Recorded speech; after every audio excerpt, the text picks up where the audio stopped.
Isang mapagpalang araw muli, mga minamahal, mga nanonood, mga kapatid sa pananampalataya. Manalangin po tayo. Mapagpalang Ama, marami pong salamat sa hapong ito. Gabayan mo muli ang iyong palikod. Gawin mo akong karapat-dapat. Gawin mo pagpapala po ito at kalakasan ng lahat ng mga makakinig ng masalita. Gabayan niyo po ako sa pamagitan ng Banal na Espiritu. Salamat po na marami sa pangalan ni Jesus. Amen.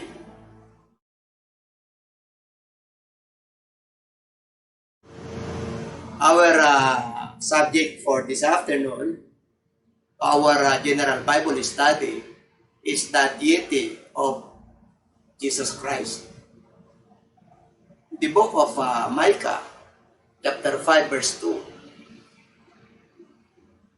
But you, Bethlehem Ephratah, though you are little among the thousands of Judah, yet out of you shall come forth to me the one to be ruler in Israel, whose goings forth are of old from everlasting.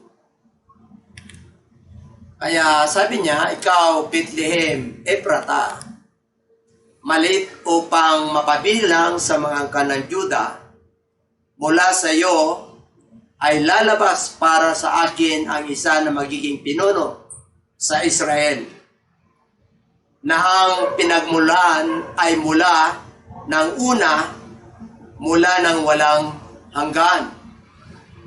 So, dito po, sa bansang Bethlehem, ito po yung parte ng Juda po yan. Maliit po na isang bayan. Diyan po ipapanganak yung isang ruler o isang magiging hari ng Israel. At ang sabi po ron, na ito po ay magiging pinuno na ang pinagmulan ay mula ng una, mula ng walang hanggan. So, ibig pong sabihin, the one to be ruler in Israel, whose goings forth are of old from everlasting. So, siya yung kumbaga siya yung may pinagmulan mula nung una at mula ng walang hanggan. Diyan po, magmumula po ang ating Panginoon. Kaya dito po sa book of Matthew, the book of Matthew chapter 1 verse 23. Behold, the virgin shall be with child and bear a son, and they shall call his name Emmanuel, which is translated God with us. Kaya nga, dito po sa New Testament, mayroong ipapanganak. Yung birhin po. At maglilihi po sa pamagitan ng Holy Spirit, mga anak ng isang lalaki. At tatawagin Emmanuel, nang ibig po sabihin sumasa atin ang Diyos. Kaya dito po, marami pong mga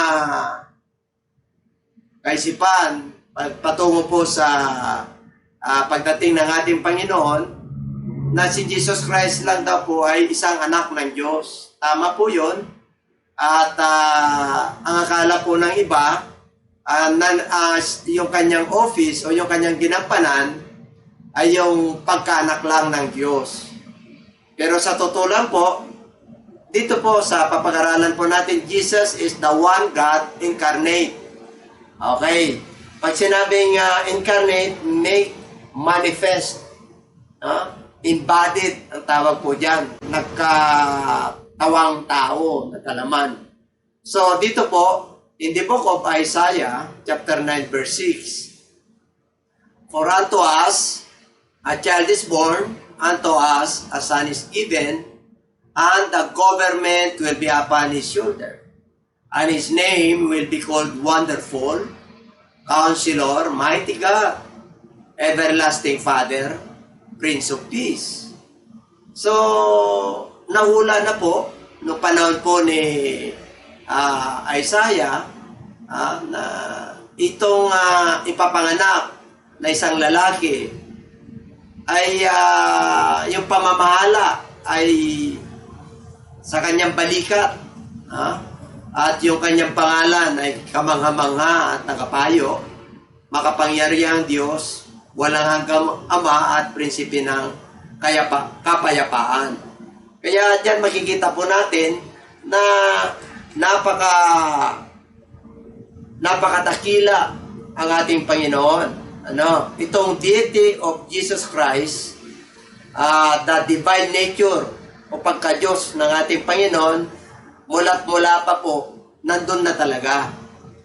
Kaya, nahula na po yan in the book of 2 Corinthians 5:19.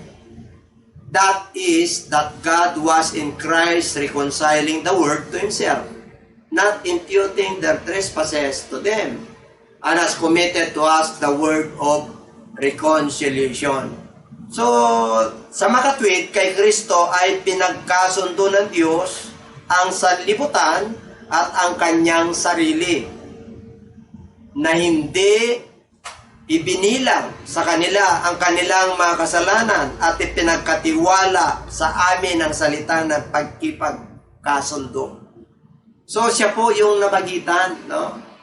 Yung salita po dyan na ipinagkatiwala sa amin, si Apostol Pablo yan.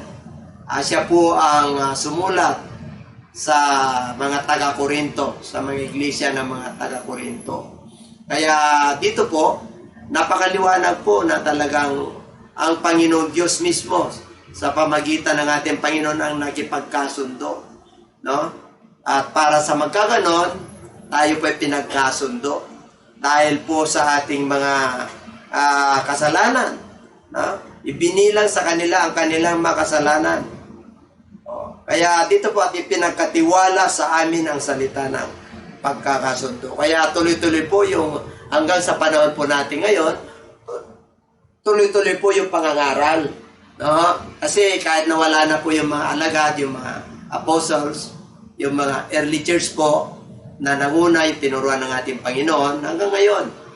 Kaya salamat po at hanggang ngayon, nandun po, mararamdaman po natin din nagbago nung panahon nila yung kanyang mga alagad, ang kay Apostol Pablo, hanggang sa dumating sa atin ang Ebanghelyo. Talagang mararamdaman po natin na ang ating Panginoon ay nandyan lagi sa kabila po ng mga pangyayari at sa kabila po ng mga nararanasan po ng tao, ay nakakaroon pa rin po tayo ng pag-asa dahil sa pakikipagkasundo po. In the book of Colossians chapter 1 verse 15, He is the image of the invisible God, the firstborn over all creation. Kaya dito po, siya po talaga yung larawan ng Diyos na hindi nakikita. Kaya napakalaga po na malaman po natin na si Jesus Christ talaga is the one God incarnate. Siya lang talaga yung nag-iisang Diyos na talagang naibadi, nagkatawang tao po. Kaya siya po yung larawan ng Diyos na hindi nakikita, the firstborn over all creation. Siya yung panganay sa lahat ng nilalang. Kaya salamat po sa ating Panginoon. At ito pa yung mga talata na talagang pinapakonfirm sa atin ng Lord na talagang siya po ay Panginoong Diyos din. In the book of 1 Timothy 3:16, and without controversy, great is the mystery of godliness. God was manifested in the flesh, justified in the spirit, seen by angels, preached among the Gentiles, believed on in the world, received up in glory. Kaya wala na talagang pagtatalunan pa po dyan. Talagang ang ating Panginoon ay nagkatawang tao. At sabi po nga dyan, walang pag-aalinlangan. Takila po ang hiwaga. Siyang nahayag sa laman. Pinatunayang matuwid sa espiritu. Yung nakita ng mga anghel. Ipinangaral sa mga bansa. Sinampalatayanan. Sa sanlibutan. Tinanggap sa itaas. At sa kaluwalhatian. So wala na pong pagtatalo-talo po dyan. Talagang hiwaga po ito. Pero ang Diyos po nagpahayag sa laman. In the book of Titus chapter 2 verse 13, looking for the blessed hope and glorious appearing of our great God and Savior, Jesus Christ. Kaya siya po yung ating inaasahan, looking, no? Ito pong pangyayari sa buong mundo ngayon, wala tayong ibang aasahan po, kundi yung blessed hope, yung pag-asa po natin, na talagang darating po siya, no? Kukunin niya yung mga nanampalataya sa Kanya. Kaya yung mga pangyayari ngayon na nililinis niya po yung mga impapawid, wala na yung mga pollution po, makikita po natin dahil bihira po yung mga bumabiyahe sa lansangan, kasama nga po yung impapawid ang ganda ng langit, ang makikita mo talagang yung alapahan po.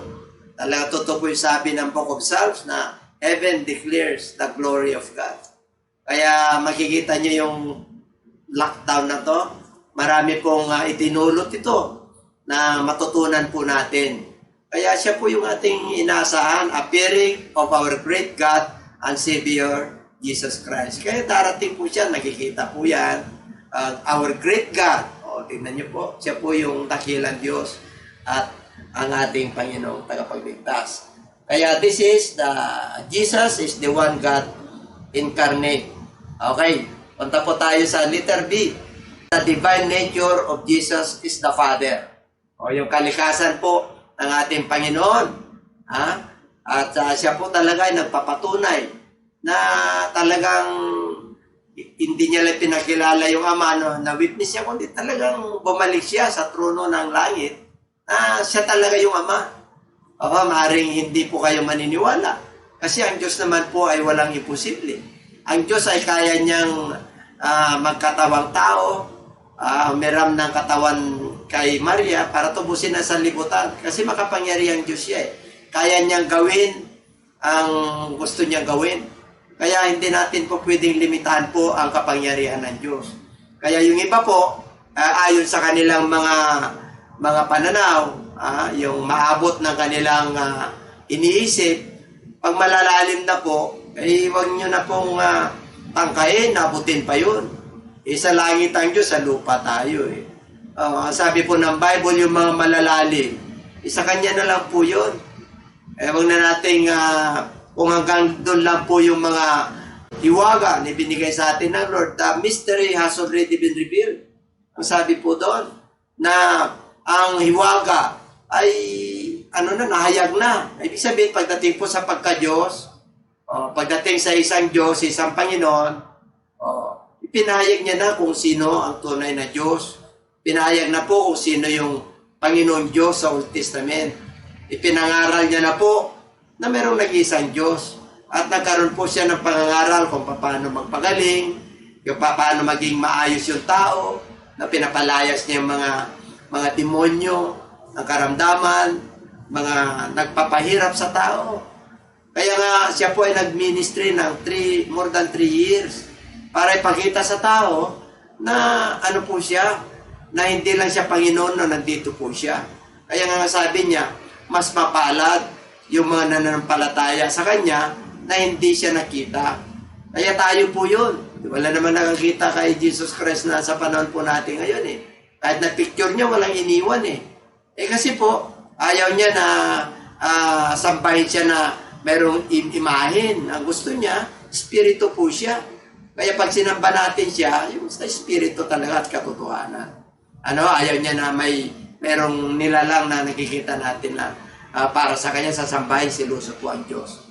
In the book of Isaiah chapter 9 verse 6, for unto us a child is born, unto us a son is given, and the government will be upon his shoulder, and his name will be called Wonderful, Counselor, Mighty God, Everlasting Father, Prince of Peace. Of the increase of his government and peace, there will be no end. Upon the throne of David, and over his kingdom, to order it and establish it with judgment and justice, from time forward, even forever. The zeal of the Lord of hosts will perform this. So, dito po, iniuhula na po na yan na yung ipapanganak ay talagang kamangha-mangha. Siya po yung tagapayo, kapangyarihang Diyos, at siya po yung walang hanggang Ama. Kaya sinabi po riyan, ang paglago ng kanyang pamamahala sa verse 7 po, of the increase of His government and peace. So, yung kanyang pamamahala at ang kapayapaan na hindi magwawakas sa trono ni David at sa kanyang kaharian upang itatatag at upang alalayan ng katarungan at ng katwiran mula sa panahong ito hanggang sa magpakailanman. Isasagawa ito ng sigasig ng Panginoon ng mga hukbo. So, grabe po yung kaharian na kanyang itinatag. Mula kay David, talagang it is to order, establish it with judgment and justice from that time forward even more. Kaya wala hanggan po ito. Kaya itong pagka-Diyos ng ating Panginoon bilang Ama ay talaga namang ipinakilala niya in the book of Isaiah 63:16. Doubtless, ito wala nang pag-alinlangan, you are our Father. Though Abraham was ignorant of us, and Israel does not acknowledge us, you, O Lord, are our Father. Our Redeemer from everlasting is your name. Kaya napakalaga po. Ito walang pagdududa po na talagang sapagkat ikaw ay aming Ama, bagamat hindi kami nakilala ni Abraham at hindi kami kinikilala ng Israel. Ikaw, O Panginoon, ay aming Ama, aming manunubos. Nung una pa ay iyong pangalan. So dito po, talagang ang ating Panginoon sa lumang tipan pa lang, the advent of the Lord Jesus Christ in the New Testament. Kaya talagang talagang pinakilala niya yung sarili niya na hindi yung Ama na kanyang tinatawag, talagang spirit po yun. Na talagang hindi po ibig sabihin na yung Ama na kanyang tinatawag ay isang anak, isang Ama, dalawa po sila. Hindi po ganun po yun. Kasi God is everywhere. Na pag sinabi niyang Ama, witness niya po yun. Kasi po, kailangan may witness ang ating Panginoon. Yung Ama, yung scriptures, at saka yung mga propeta. Kaya kung tumatawag siya na Ama ko, our Father who art in heaven, siyempre po, Panginoon siya, tao siya. Pero ngayon, pag tumawag tayo po sa Kanya, pag nanalangin tayo ng Our Father sa panahon natin ngayon, sino po yung tinatawagan nating Ama? O alam naman yung Ama at saka siya, di dalawa na po sila. Sinuso po ang Diyos po natin. Kaya sa John chapter 10 verse 30, I and my Father are one. Sabi niya, I and my Father are one. Ako at ang aking Ama ay isa lang. Hindi magkaisa, isa lang. Hindi po nagkamali sa sentensya. Sabi, mali raw yung grammar. Tama po yan kasi Word of God po yan. Kaya salamat at punta na tayo sa pangatlo. Kanina, letter A, Jesus is the one God incarnate. Letter B, the divine nature of Jesus is the Father. Now, sa letter C po, the divine nature of Jesus is the Holy Spirit. Okay, sa panahon po natin ngayon. Tayo po ay sa John chapter 14, verse 16 to 18, nagsabi po ron, and I will pray the Father, and He will give you another helper, that He may abide with you forever. The Spirit of truth, whom the world cannot receive, because it neither sees Him nor knows Him. But you know Him, for He dwells with you, and will be in you. I will not leave you orphans, I will come to you. So, yun po yung pangako ng ating Panginoon. Kaya, sabi po ron, na talagang hingin niya sama at bibigyan niya ng isa pang mang-aaliw. Hindi tayo po iniwan ng ating Panginoong Hesus. Binigyan po tayo ng helper, comforter, o helper. na kahit na tayo yung mananampalataya sa panahon natin ngayon, kahit na sabihin po natin na nalulungkot po tayo, may tagaliw. Hindi po tayo iniwan ng ating Panginoon. Yun po ang totoo. Nag-iwan po siya ng mga apostles, nag-iwan po siya ng mga prophets, evangelists, teachers, and pastors.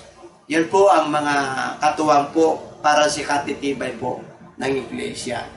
Kaya sa 2 Corinthians 3:17, now the Lord is the Spirit, and where the Spirit of the Lord is, there is liberty. Kaya kahit na ang ating Panginoon, tapos na yung kanyang mission, tinubos niya na po ang sangkatauhan sa pamagitan po ng kanyang kapatayan.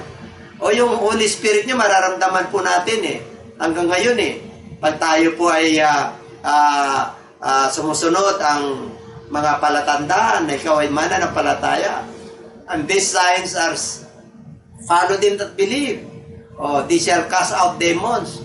Ibig sabihin, sa pangalan ni Jesus, magpapalayas at magpapagaling yung mga mananampalataya sa pamagitan ng pagpapandong sa kanilang kamay. Kasi ano po yun pangako ng Diyos yun Kahit nawala na po siya, mararamdaman po natin na nagmi-ministry po siya sa pamagitan ng Holy Spirit na ibinigay niya po sa atin. Siya rin mismo, I will send to you my Spirit. Pag nandun na po siya, kaya kailangan po siyang mamatay. Ngayon, nung namatay na po siya, nandun na po siya, bumalik na po siya, pero babalikan tayo muli. Kaya, ang sabi riyan, ngayon, ang ating Panginoon na Espiritu na, and where the Spirit of the Lord is, there is liberty. Kaya nga yung Espiritu ng Lord po, na yung mapuspos po na mananampalataya, di talagang malaya po. Malaya po kahit na sila po ay sabi na po natin na iba't iba pong mga nararanasan, pinagdadaanan po. Talagang minsan ginagapos ng kahirapan, ginagamos ng karamdaman, minsan tinutokso ng kaaway, kahit naman mananampalataya na gusto pang agawin ng kaaway. Siyempre po, habang buhay po yung tao, nandiyan ang demonyo. Pero huwag kang mag-alala kasi greater is He that is in you and He that is in the world. Kaya matindi po yung ibinigay sa atin ng ating Panginoon na Holy Spirit. Talagang walang makakapanay po dyan. Hallelujah! Talagang kahit na nung demonyo, kahit na nung klaseng karamdaman, kahit na nung klaseng pestilence o virus po yan. Hallelujah! Kasi anak ka ng Diyos Kaya nga sabi niya sa 1 Corinthians 6:19 that your body is a temple of the living God.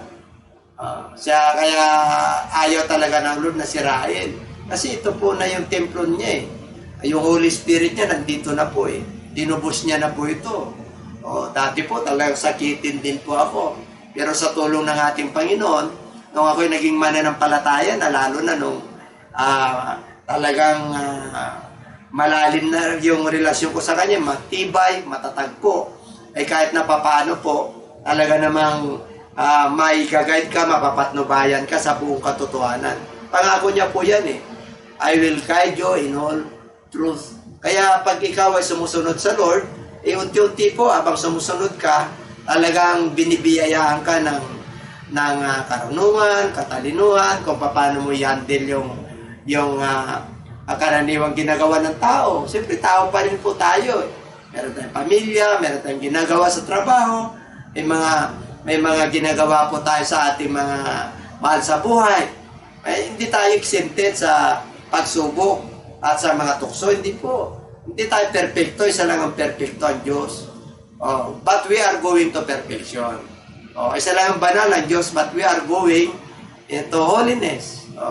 Kasi kukunin niya yung mga banal ibig po sabihin, kahit na ayaw mo yung isang bagay, at talagang tinutokso ka ng kaaway, pero dahil meron kang takot sa Diyos, meron kang salita ng Diyos, meron kang Holy Spirit ng ating Panginoon, na nag-urge sa atin na wag mo gawin yan, anak.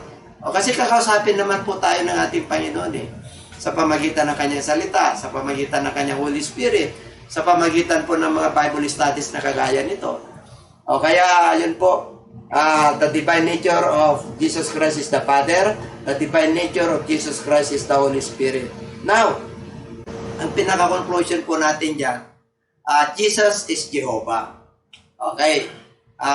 Baka mamaya, ma-misinterpret po tayo ng mga kapatid po natin, ang kaibigan natin na taga-Jehovah. Sa totoo lang po, yung Jehovah po, ang ano yan, hindi talaga may po-pronounce po yan sa original, no? Talagang wala pong ano yan, wala pong vowel. GH, PH po yan. Nilagyan lang po sa panahon po natin ngayon ng EOA para mapasa lang po. Kasi talagang hindi mo mapopronounce yung pangalan ng ating Panginoon. In the book of Exodus chapter 3 verse 14, and God said to Moses, I am who I am. And he said, thus you shall say to the children of Israel, I am has sent me to you. So makikita po natin dyan sa Old Testament, na ang sabi ng anak ng Diyos, ay kailangan sino yung nagpadala sa amin. Sabi ni Moses sa akin, o sino sasabihin kong pangalan mo? Ako nga. O kaya sabihin mo sa mga anak ng Diyos na ako nga ang nagpadala sa iyo. Makikita po natin sa New Testament yan, kung nandito ang ating Panginoon, ang sabi po dyan, sa book of John, Jesus said to them, most assuredly I say to you, before Abraham was I am. O so nung ano po siya, tinatanong po siya, bago si Abraham, ako na nga. So the word I am or I am he ay nagpipertain po yun sa divine nature niya sa Old Testament at saka pinakilala niya kung sino siya sa New Testament. Kaya sa John chapter 8 mismo ang sabi ron, pag hindi kayo naniwala na siya ako nga, mamamatay kayo sa inyong kasalanan. If you don't believe that I am he, you will die on your sins, in your sins. Kaya napakahirap po pag hindi ka maniwala talaga sa ating Panginoon. Alam niyo po, ang ating Panginoon, pag nagkakasaot po ng devil, yung mga tao, sinasabihan siya ng Beelzebub, prinsipe ng mga demonyo. Ano yung sabi ng ating Panginoon, pwede niyong imark yung pangalan ko, pwede niyong lahitin, kaya papatawarin ko kayo. Pero ang hindi mapapatawad, ano yon? Yung pamumusong. Yung lahitin ng Holy Spirit. Kaya ngayong iba na ayaw nilang pag-usapan ng Holy Spirit, baka magkamali po. Ang Holy Spirit kasi, siya na yung Father kaya hindi mo pwedeng ngayon, kung siya na yung Father po. Tapos, yung pagkatao niya, pwede niya pong papaporgive. Pero yung pagkama niya po, ay nakakatakot. Sana po maliwanagan po tayo, Wag po kayong maupin sa akin. Ito po ay hango po sa Bible. Kaya dito po sa Old Testament, sa Psalm 136 verse 3, ang sabi po ron, give thanks to the Lord of Lords, for His mercy endures forever. Magpasalamat kayo sa Panginoon ng mga Panginoon, sapagkat ang kanyang habag ay magpakailanman. Pag sinabing Lord of Lords, siyempre po sa lupa, may mga maliliit na Panginoon. Siya po yung pinakamalaking Panginoon. Panganay po siya sa lahat Kaya nga nung nandito po siya sa lupa, Panginoon po siya. Pero ngayon, nasa langit na po, mga Panginoon din ngayon, mga master dito sa lupa ng mga tao. Siya po, lulod sila kasi siya yung Panginoon ng mga Panginoon. Kaya dito po sa Revelations 19 verse 16, and He has on His robe and on His thigh a name written, King of Kings and Lord of Lords. Kaya sa kanyang damit at sa kanyang hita, may nakalagay yung kanyang pangalan nung nakita ni John the Beloved, na siya yung hari ng mga hari at Panginoon ng mga Panginoon. Ang ibig po sabihin, nandun na po siya sa trono niya. Pag humatol po siya sa mga prime minister ngayon sa panahon natin, yung mga leader sa buong mundo, mga hari din niya, mga presidente po yan.